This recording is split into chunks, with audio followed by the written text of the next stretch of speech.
Great to see you both this morning. Well, Eric, you are a legal expert. You're a lawyer. So is this evidence of a crime?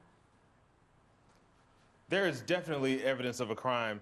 We have a situation where Donald Trump's campaign has colluded with Russia. And this is the smoking gun. This is the hot potato that all of us have been waiting on. People in the White House are actually nervous because Donald Trump has said, we didn't have any collusion.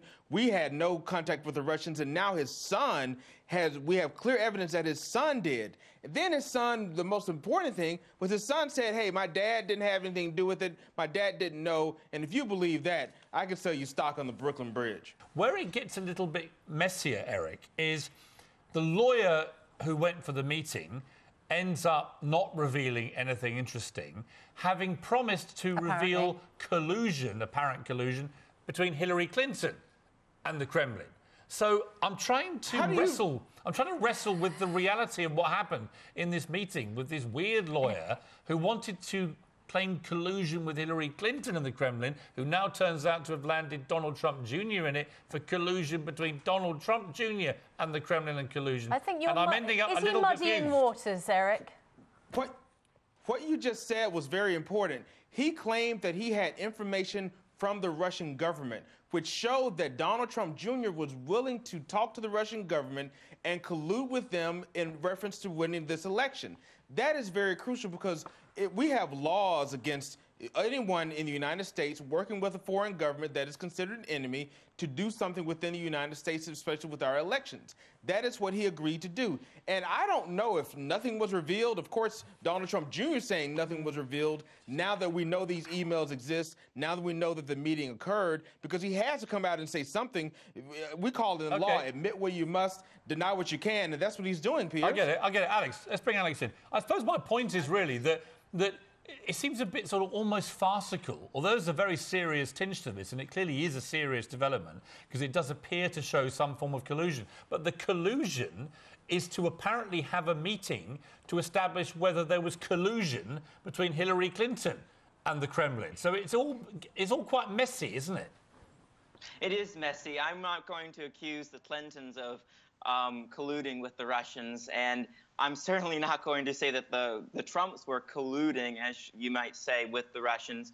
But I am going to say that this is not a smoking gun. If it were a smoking gun, the congressional members would have long brought up impeachment charges against the Trumps, simply because many of the Republicans, especially the Democrats, of course, have been trying to target the Trumps for any little petty thing since the very beginning.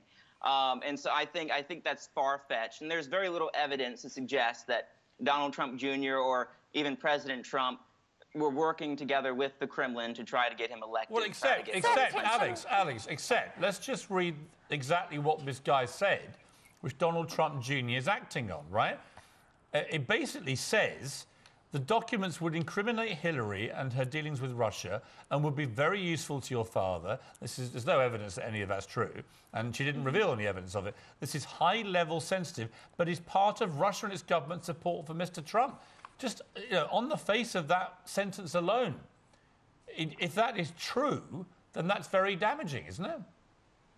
Right. Yes. If that is true, that's the phrase that's important. And it's also important to consider this, too. Where was the media, several months back when Hillary Clinton was investigated under the Benghazi and under the email scandal and things like that? Alex, forget that. I'm not playing whataboutery. I want to stick to the facts. Eric, let's bring you back. Eric, it seems to me the real problem, as with all these scandals, is not the meeting itself when nothing appears to have really materialised. I think he's got issues, Donald Trump Jr., about having a meeting with somebody he believed to be a Kremlin lawyer, right?